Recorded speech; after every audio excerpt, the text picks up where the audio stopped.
On a bitter winter evening in Providence, Rhode Island, the city lies cloaked in snow, the wind howling through empty streets as flakes swirl beneath the dim glow of streetlights.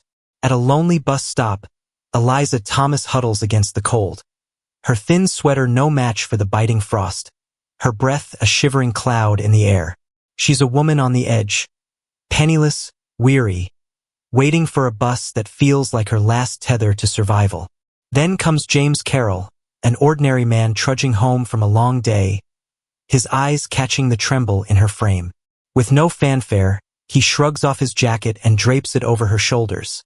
A simple act, a fleeting warmth in a frozen night. They talk, two strangers sharing scraps of their lives. Her struggle to scrape by, his worry for a sick son, and a cramped apartment holding his family's dreams. Years pass, and that icy moment fades into memory, until it doesn't. Eliza claws her way out of despair, building a travel empire from nothing, her name now synonymous with success. But one night, a dream pulls her back. James's face, clear as the snow that once stung her skin, urging her to find him. What follows is a journey back to that bus stop, a reunion sparked by gratitude, and a gesture of kindness repaid in ways neither could have imagined.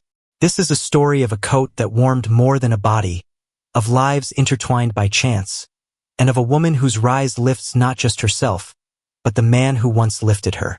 On a bitterly cold winter evening in Providence, Rhode Island, thick snowflakes fell like silent whispers from a slate-gray sky. The wind howled through the nearly empty streets, carrying with it the acrid scent of distant chimney smoke and the faint, almost bitter aroma of burning wood. At a small bus stop on a quiet side street, the pavement groaned under layers of fresh snow that crunched with every step. Under the flickering glow of a solitary streetlight, its light blurred by swirling snow, a lone figure sat wrapped in a thin, threadbare sweater. This was Eliza Thomas, a 29-year-old woman whose face bore the quiet traces of hardship. Her hands, thin and trembling, clasped around her arms as she huddled against the biting cold. Every shiver and chattering of her teeth told the story of a long, lonely struggle against the unforgiving winter and life's harsher circumstances. Eliza's eyes, downcast and reflective in the pale light, betrayed an inner world of worry and fatigue. She had lost her job recently, her savings were nearly gone, and she could barely afford the rent for her small apartment, let alone any proper winter clothes. The night seemed endless, and she felt painfully vulnerable, isolated by both the elements and her troubles. The only sound that broke the silence was the steady, heart-wrenching ticking of a nearby clock and the occasional murmur of the wind as it scuttled around abandoned cars and storefronts. At that same bus stop stood James Carroll, a 35-year-old man freshly emerged from the gray glow of an office building. His rugged features, softened by fatigue yet marked with kindness and resilience, told a story of an ordinary man working hard to support his family. Clad in a heavy, worn parka that had seen many winters, James's eyes caught the glimmer of Eliza's distress as he noticed her shivering. Without a moment's hesitation, he stepped forward and gently removed his own warm jacket, a dark, sturdy garment that had clearly shielded him from the cold, and extended it toward her. "Take it," he said in a soft, sincere tone. "You look like you could use this. It's freezing tonight." For an instant, the harsh wind seemed to pause, as if acknowledging the unexpected kindness amidst the biting cold. Eliza hesitated, her eyes darting to the offered jacket, then back to the unyielding winter. She felt her heart swell with a mixture of gratitude and cautious hope. Unable to fully trust the warmth of the gesture, she still accepted the jacket. Its thick fabric and patchwork of hidden memories contrasted starkly with the thin, failing layers she'd been forced to wear. The act of sharing warmth, so simple yet so profound, began to thaw the numbing cold that had gripped her all evening. They settled on the faded bench beneath the streetlight, the surrounding air punctuated by the soft crunch of snow underfoot and the ghostly whisper of the wind. As they waited for the bus to arrive, James's kind eyes met hers, and in that silent exchange, a fragile connection was formed. The kindness in his gesture and the genuine concern on his face cut through the isolation of her despair. As a moment of hesitant conversation began, James inquiring in gentle tones about how her evening was, and Eliza whispering her troubles. The hostile night seemed to soften, with the harsh, unforgiving cold momentarily dispelled by the warmth of human compassion. In that brief interlude, as the bus's headlights emerged in the distance and the murmurs of the approaching vehicle mingled with the soft rustle of the wind, the weight on Eliza's heart lightened ever so slightly. The promise of a new beginning, of one small act of kindness rekindling hope amid the desolation, hung in the air, as delicate and powerful as a single snowflake refusing to melt away. As the overhead lights of Providence's chilly evening cast long shadows on the snow-dusted steps, the bus's distant rumble slowly merged with the murmur of voices at the stop. Wrapped in the warm gift of James's jacket, Eliza Thomas's trembling subsided slightly, replaced by hesitant gratitude. For a few long moments, they sat side by side on the frost-sprinkled bench, the intimacy of shared cold and silence drawing them together despite their differing paths in life. James, his voice soft yet imbued with a quiet strength, broke the silence. "It's not every day I see someone as brave as you against this bitter cold," he said, his words carefully measured. Eliza looked up, her eyes reflecting both sorrow and a dawning glimmer of hope. "Thank you," she replied in a voice that was barely above a whisper.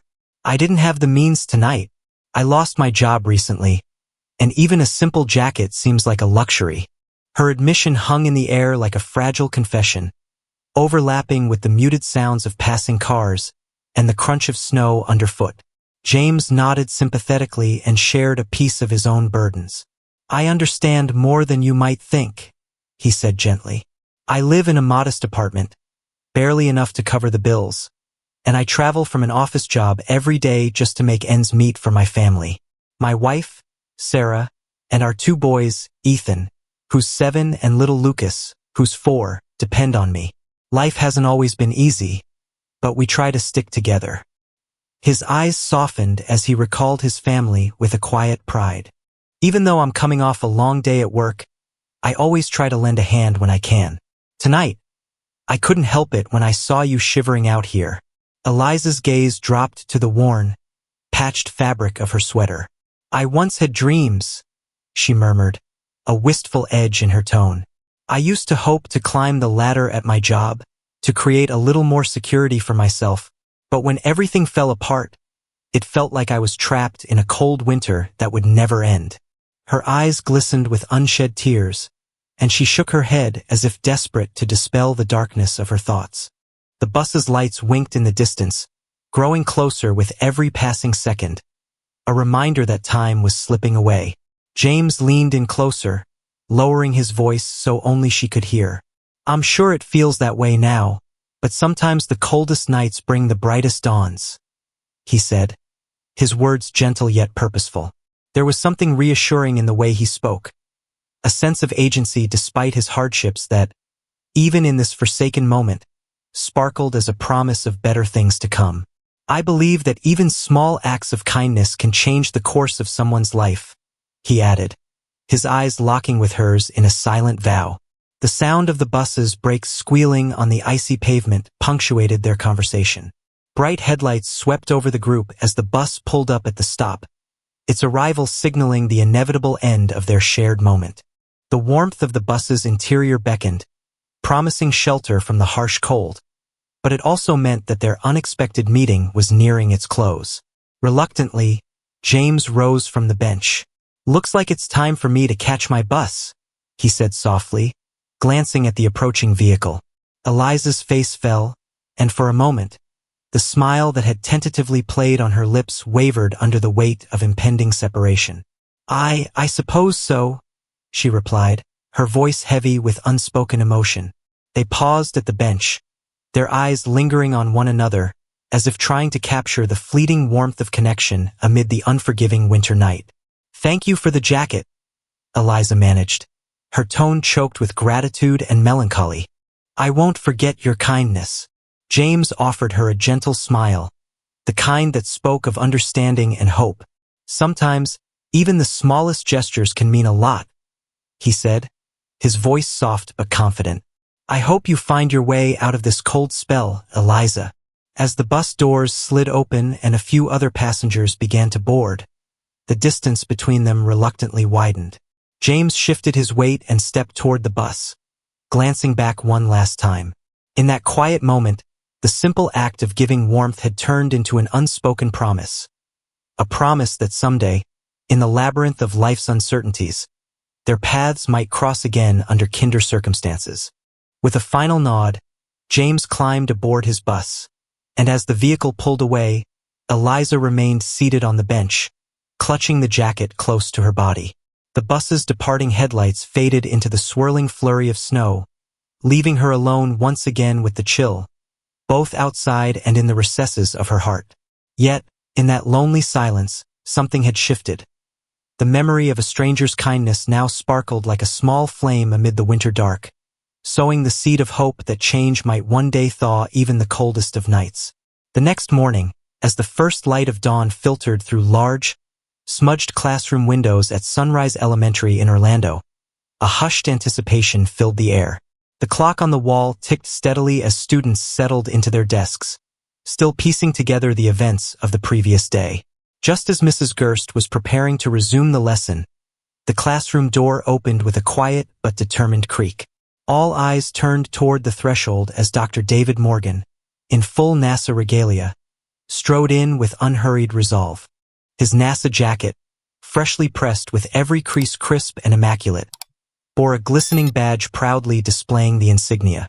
Under one arm, he carried a meticulously assembled model Mars rover, its metallic surfaces catching the pale morning light and sending delicate sparkles across the polished desks.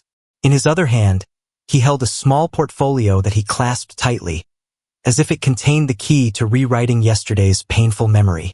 As he crossed the threshold, the room fell into a charged silence. The murmur of whispered questions hushed instantly. David's calm, steady steps were in stark contrast to the restless energy that had plagued the class after the previous day's harsh events. Every student's eyes, wide with anticipation and curiosity, followed his measured progress toward the front of the classroom. At the same time, Mrs. Gerst's face, lined with regret and surprise, shifted imperceptibly. Her earlier condescension had given way to concern as she witnessed this unexpected, dignified visitor. David paused at the lectern, his presence dominating the space without a word. The model rover was carefully set on a side table with a soft, almost reverent touch, a touch that conveyed the value of tangible proof over mere claims. For a moment, he simply looked around the room, meeting the searching eyes of each child. His own gaze lingered on Kyle, who sat near the front, still timid but with a spark of hope rekindled by the presence of his father. A low murmur of awe rippled among the students as they recognized not just a visitor, but someone whose achievements were real and profound. "Good morning," David finally said, his voice a blend of warmth and resolute assurance that permeated the entire room. "I'm David Morgan, and I work at NASA. I know many of you heard what happened yesterday, and I'm here to set the record straight once and for all."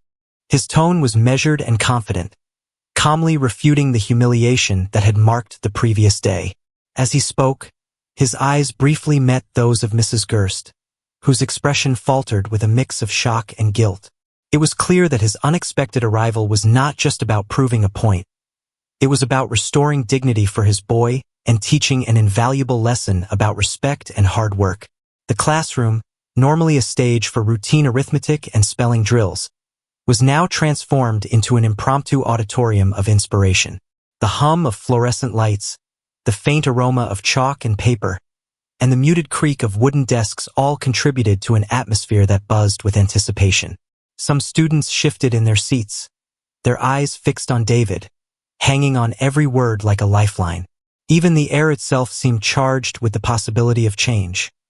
Every ray of early sunlight felt like the promise of a new beginning. At that moment, David reached slowly into his jacket pocket and produced a pristine NASA badge, holding it up so that every student could see. Its metallic surface, polished to a mirror shine, reflected the room's soft light and the myriad of expectant faces. "This badge isn't just an accessory," he explained in a low, resonant tone. "It's a symbol of dedication, of countless hours spent turning dreams into reality." My work at NASA is about exploration, discovery, and proving that no matter what anyone says, the truth and hard work always prevail." His words, delivered with quiet conviction, built an atmosphere of unity and hope that began to erase the hurtful memories of yesterday. Every corner of the room seemed to listen intently to this unexpected lecture of inspiration.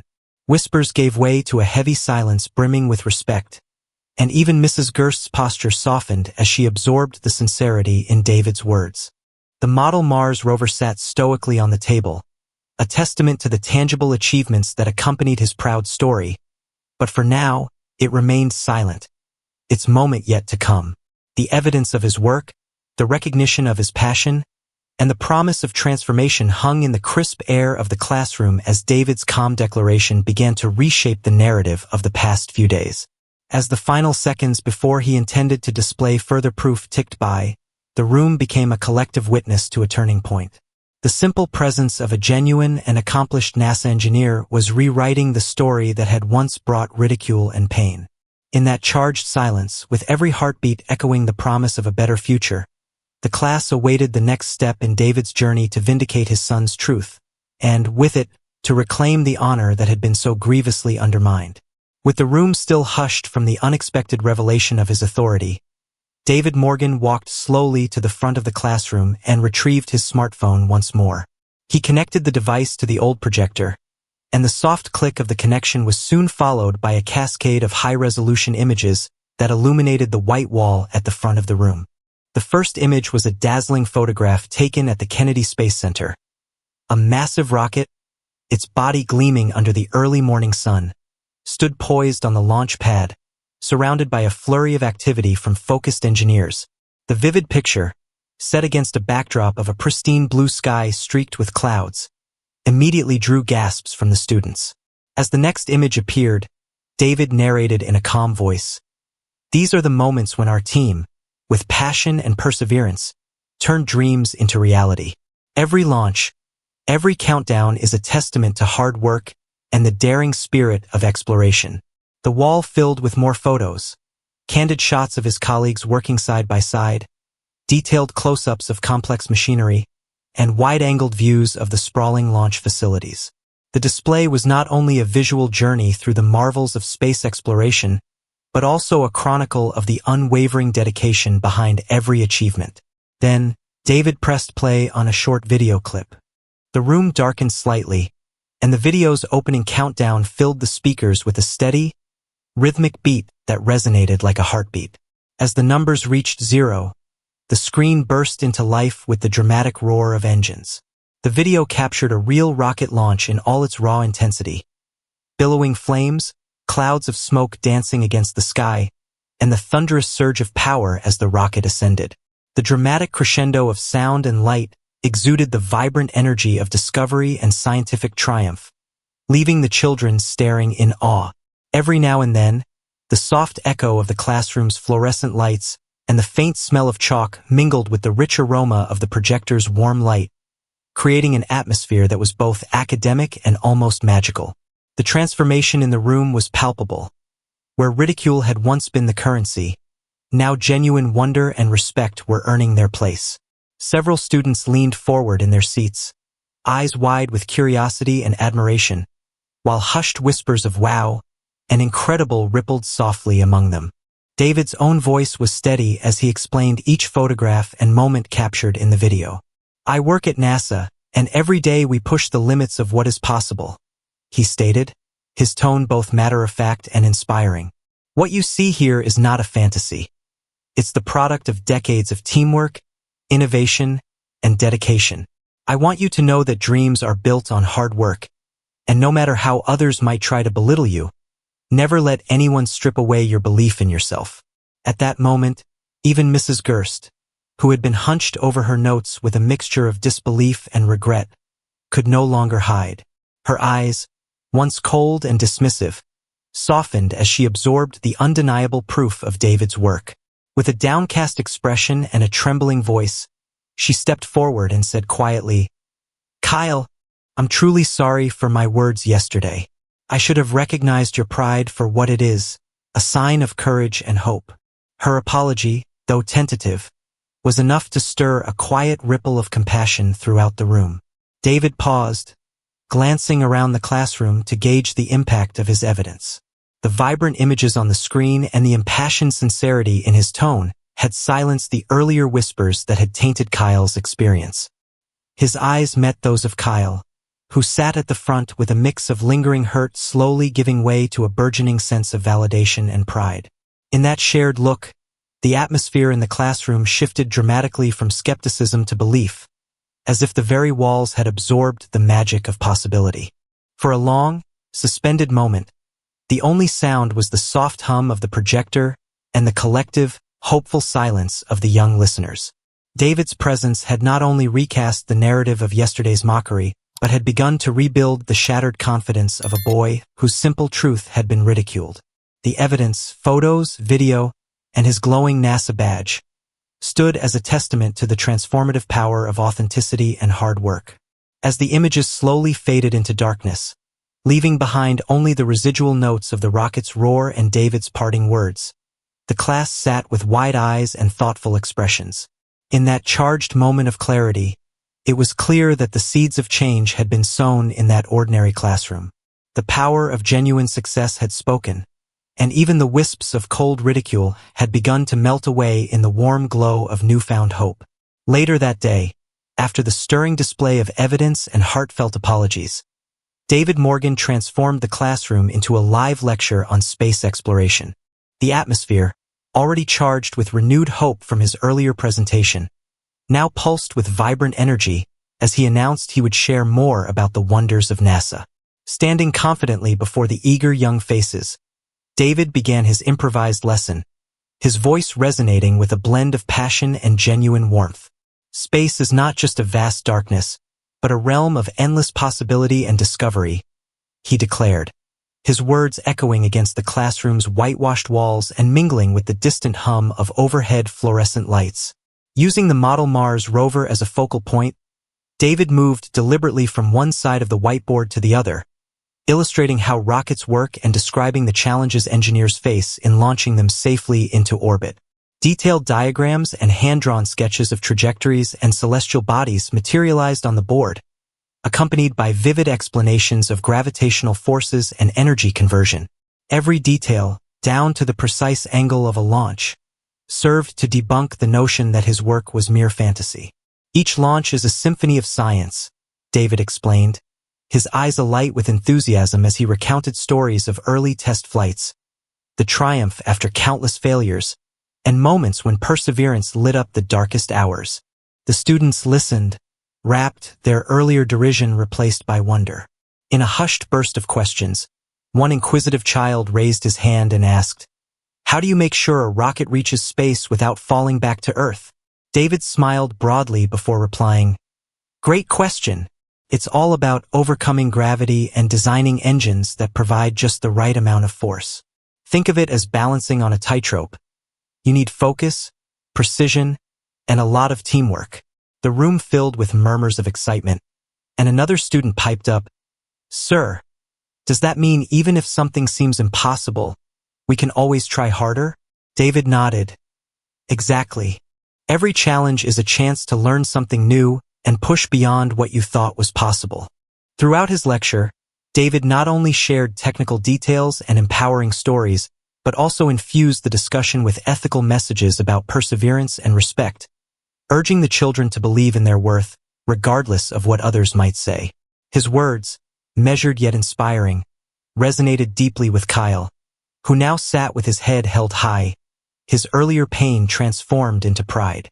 The classroom, once filled with sneers and hurtful whispers, had now become a vessel of ideas and possibility, a microcosm of a better world where dreams were nurtured rather than mocked. Even Mrs. Gerst, sitting quietly at the back, appeared visibly moved as she scribbled notes and listened intently. Her earlier skepticism had been replaced by a reflective look, and it was clear that David's words had started to change not just Kyle's, but the entire class's perception of what it meant to believe in oneself. "Remember," David emphasized, "that every great achievement in space began with a single step, the courage to imagine and the drive to build. Let this lesson remind you, No dream is too big, and no challenge insurmountable if you keep pushing forward. As the lecture drew to a close, the once muted classroom erupted in applause. The sound of clapping hands reverberated amidst beaming faces and whispered promises of future endeavors. In that moment, the children understood that science was not just confined to textbooks or distant space, but was alive, pulsating in every heartbeat, in every bit of effort that transforms pain into progress. Kyle's eyes sparkled with a mix of youthful determination and newfound confidence, his earlier humiliation now a stepping stone toward his future ambitions. The bell finally rang, and as the students reluctantly gathered their belongings, the transformative energy lingered. Conversations sparked around new dreams and ambitions, and even those who had once joined in the derision now exchanged thoughtful glances, as if they too were beginning to understand the value of kindness, hard work, and relentless perseverance. In the weeks that followed, the transformation at Sunrise Elementary reached a crescendo that resonated beyond the school's walls. Kyle Morgan, once the timid boy whose proud declaration had been crushed by ridicule, now emerged as an inspirational hero to his classmates. His story, the day he had been humiliated for speaking about his father's work at NASA, only to have that narrative redeemed by the powerful visit of Dr. David Morgan, had taken on an almost legendary aura. Whispers of the boy with the rocket dream spread through Orlando, and soon social media buzzed with hashtags like #NASAHero and #DreamsUnleashed, celebrating the remarkable turnaround in his life. The school community, emboldened by the change stirred by David's impassioned lecture, decided to commemorate that pivotal moment. At the annual Career Day, an event once seen as just a routine exploration of various professions, the administration made a dramatic announcement. They would be inviting none other than Dr. David Morgan himself to share his experiences and inspire the next generation of innovators. On that crisp winter morning, the school auditorium was filled with cheering students, proud parents, and curious local media. Banners declaring "Dream Big with NASA" and "Innovation in Action" hung above, and the buzz in the air was electric with anticipation. David took the stage with the same measured resolve and warmth that had so transformed that earlier bitter winter day. Dressed in his pristine NASA jacket, eyes alight with quiet passion, he recounted not only his technical achievements but the broader lessons of resilience, perseverance, and self-belief. "When we face the cold winds of doubt," he told the enthralled audience, "it's our determination to press forward that kindles the flame of possibility. Every setback is just a setup for a breakthrough."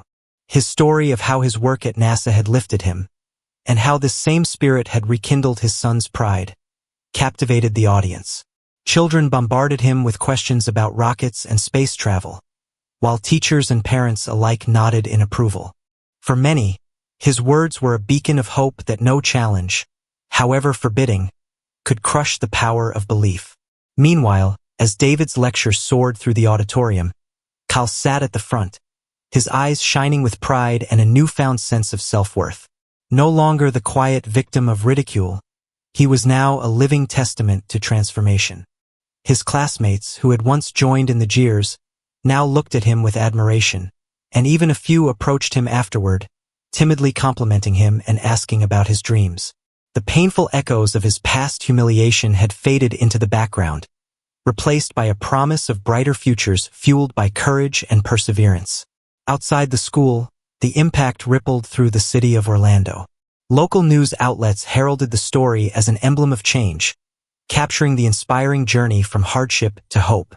Community forums and social media exploded with discussions about how a single act of kindness and a steadfast belief in oneself could overturn the greatest of obstacles. The narrative of the engineer who stunned a classroom became a powerful symbol of the transformative power of truth and compassion, a message that reverberated far beyond the constraints of a single school. At home, the Morgan family gathered around a modest dinner table with joyful hearts. Dr. David Morgan embraced his son Kyle, his eyes glistening with pride as he whispered, "You've shown everyone that no one can dim your light." In that simple, heartfelt moment, the small victory became a beacon of hope not just for them, but for all who had been silenced by prejudice and despair. The family's quiet celebration was filled with laughter, understanding, and a promise to keep pushing forward, reminding themselves that every act of goodness returns, often in ways that surpass our highest dreams. In the wake of this success, Sunrise Elementary officially adopted new anti-bullying policies and expanded its curriculum to include lessons on diversity, resilience, and the value of hard work. The school invited more guest speakers like David, and many students began to pursue their interests with renewed energy. The transformation was tangible, a shift that turned scars of the past into symbols of strength. As the year marched on, Orlando buzzed continuously with praise and hope, each retelling of the extraordinary day fueling a shared belief that compassion and perseverance could reshape lives. The saga of a humble bus stop encounter had grown into a powerful movement, a reminder that even the coldest nights can give way to the warm light of a new dawn. Sometimes, David would later say in interviews that echoed throughout the region, "When you help someone without expecting anything in return, the world repays you in ways you could never imagine. One kind gesture can kindle a revolution." And indeed, the story of the NASA engineer, the boy with rocket dreams, and the transformative power of genuine care continued to inspire countless hearts. What do you think is the most important lesson we can learn from the transformation of Kyle Morgan's journey and Dr. David Morgan's act of genuine kindness? Write your opinion in the comments. We'd love to hear your perspective.